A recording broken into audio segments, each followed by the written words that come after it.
Bon, ben si toi aussi tu es fan de vélo, d'électricité, d'impression 3D et bien sûr de bière, je t'invite à suivre cette vidéo. Cette vidéo est sponsorisée par DYU, c'est marqué dessus comme sur le port salut et je vais arrêter cet accent de merde une fois que j'aurai enlevé la perruque.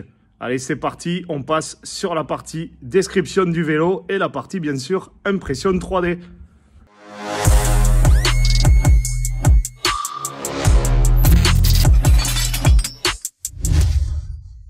Salut à tous et bienvenue sur la chaîne de Morgenstern Printing. Aujourd'hui, on va parler impression 3D pour les vélos. En l'occurrence, j'ai reçu un vélo électrique de la part de DYU.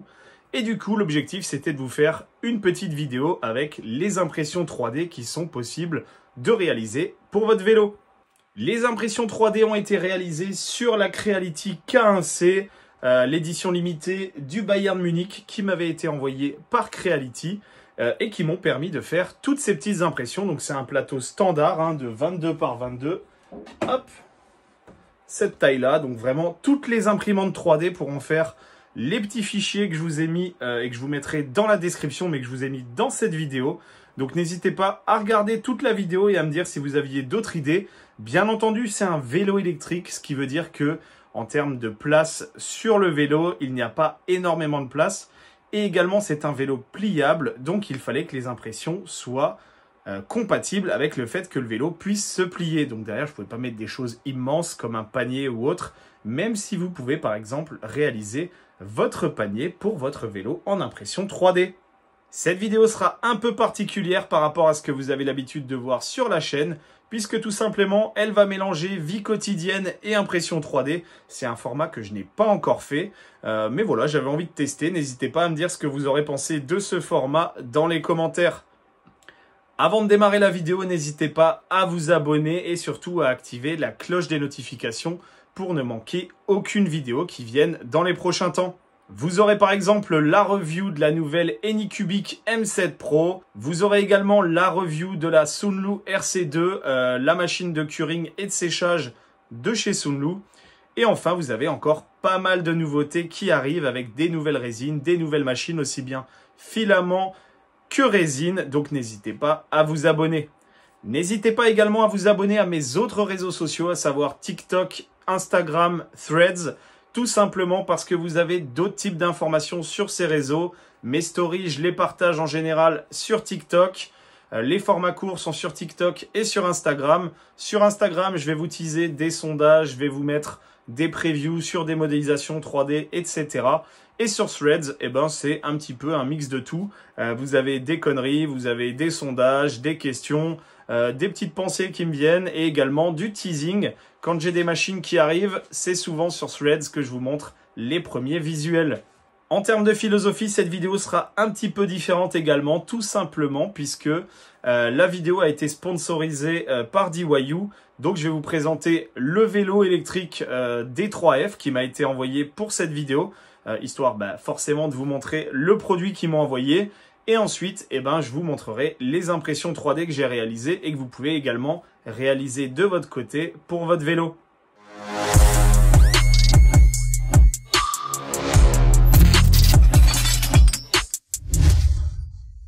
Bon, on va commencer cette vidéo par la présentation du vélo qui m'a été envoyé par DYU, à savoir le D3F. Le carton a encore un suremballage par-dessus que j'avais déjà retiré et franchement, il faut environ 5 minutes pour le sortir et l'assembler. Comme vous pouvez le voir, il n'y a pas encore de pédales, elles sont présentes dans la boîte accessoire avec les instructions de montage. Vous avez la petite lampe arrière. Vous allez ensuite avoir forcément le câble de chargement puisque c'est un vélo électrique et non pas un vélo à assistance électrique. Vous aurez ensuite dans cette boîte accessoire, comme je vous le disais, les deux pédales, à savoir la gauche et la droite. Donc c'est marqué dessus comme sur le port salut.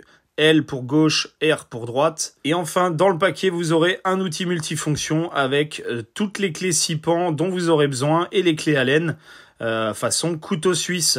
Et vous n'aurez besoin de rien d'autre pour finaliser le montage du e-bike. Franchement, montage du vélo ultra rapide, rien à dire de ce côté-là. La finition est très propre pour ce vélo de chez DYU. Frein à disque à l'avant et à l'arrière. Vous avez également une petite béquille sur le train arrière. Vous avez des garde-boue à l'avant et à l'arrière. les petites lampes à l'avant et à l'arrière également. La batterie du vélo est située en position centrale et vous avez le port de chargement juste ici. Au niveau du guidon, bouton d'allumage, petite sonnette et bouton d'allumage de la lampe avant.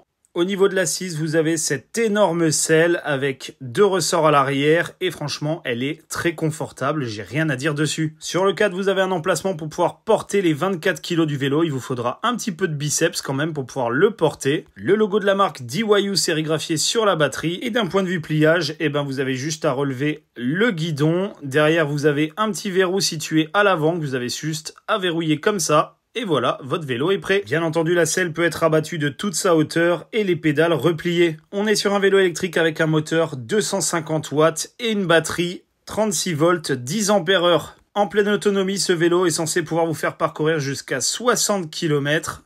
Il fait une vingtaine de kilos et peut supporter jusqu'à 120 kg de charge. C'est un petit vélo pliant qui forcément est beaucoup plus adapté à la ville qu'à la campagne. Et qui sera forcément très intéressant pour les transports en commun de type train, bus, etc. quand vous l'aurez replié. Le vélo se recharge sur une prise secteur et le chargeur n'est pas très grand donc il sera facile à transporter dans votre sac à dos. Et au niveau du fonctionnement, un enfant de 5 ans pourrait s'en servir. Vous avez un bouton pour allumer le moteur, vous avez ici l'état de la batterie.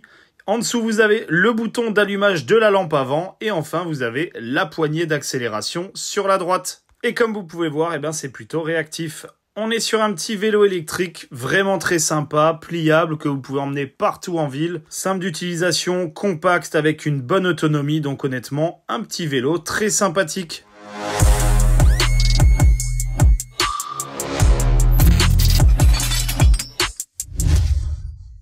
Passons maintenant à la deuxième partie de cette vidéo, à savoir la partie impression 3D. Comme je vous l'expliquais précédemment, les impressions ont été réalisées sur la Creality K1C, en l'occurrence la version série limitée du Bayern de Munich, qui est une imprimante haute vitesse avec une vitesse de déplacement maximale de 500 mm par seconde. Elle est carénée, le volume d'impression est de 22 par 22 par 250.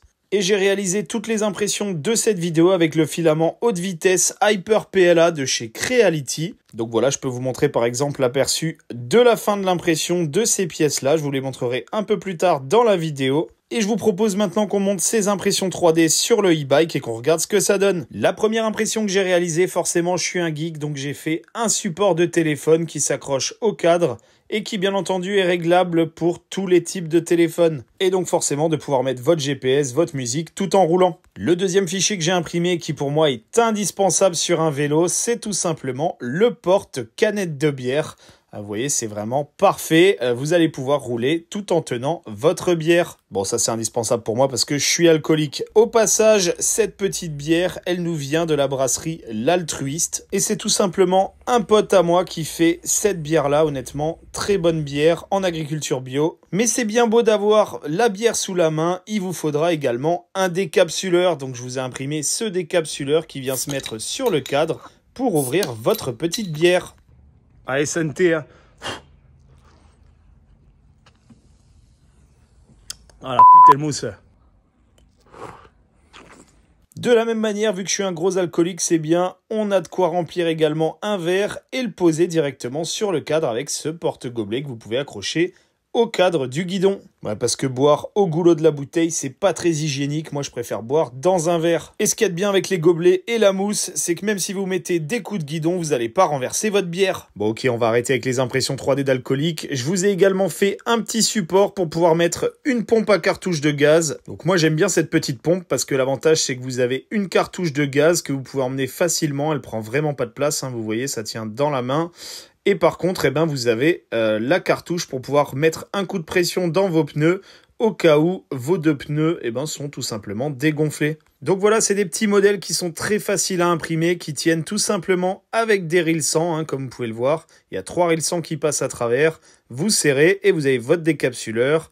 De la même manière, le porte-pompe, c'est tout simplement 2 rilles 100 et une sangle scratch pour tenir la pompe à l'arrière. Vous pouvez mettre n'importe quel type de pompe, même si moi j'ai choisi celle-ci parce qu'elle est très compacte. Bon, je vous ai partagé 5 petites impressions qui sont plutôt utiles, en tout cas quand vous êtes alcoolique, pour 3 d'entre elles. Mais ne vous en faites pas, j'ai pensé aux non-alcooliques puisque tout simplement sous la selle, j'ai mis une petite impression qui est un porte AirTag de chez Apple pour pouvoir localiser votre vélo. C'est plutôt discret, c'est sous la selle. Franchement, pour le trouver, il faut vraiment le chercher. Et sachez qu'il y a plein d'autres types de modèles pour pouvoir cacher des AirTags. Un autre type d'impression 3D que vous pouvez réaliser, c'est par exemple ce porte-casque. Alors moi, je l'ai réalisé pour ma fille, pour qu'elle ait accès à son casque de vélo. Vous avez un trou dans le casque, vous avez juste à passer le porte-casque dessus. Et voilà, il est tenu et surtout, il est accessible pour les enfants.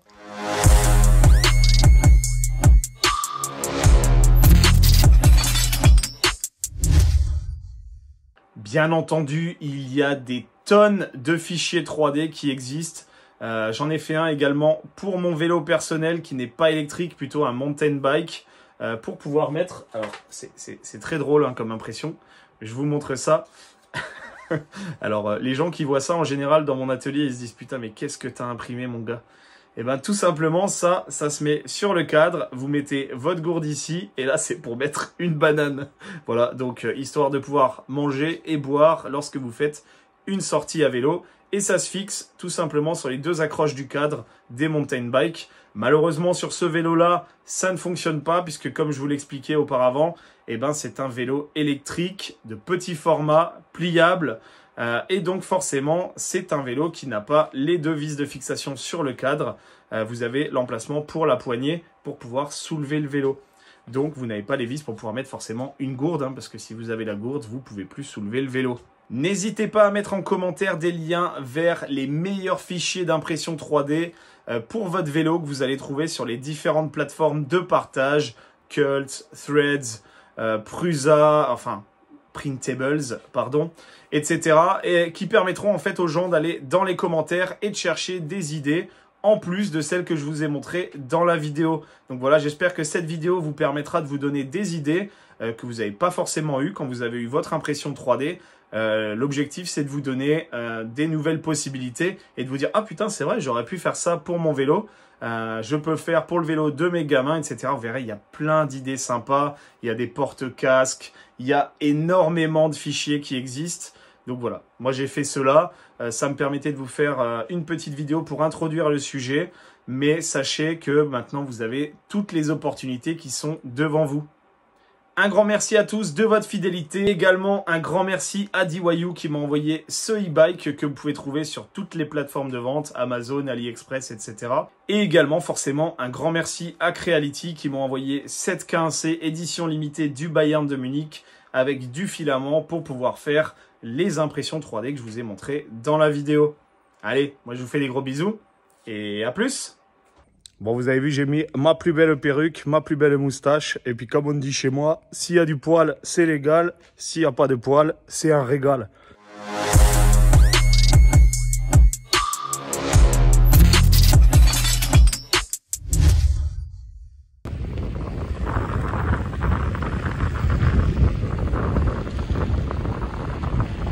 Cheveux dans le vent. Vitesse de vent. Cette cascade est faite par un professionnel. Mettez un casque.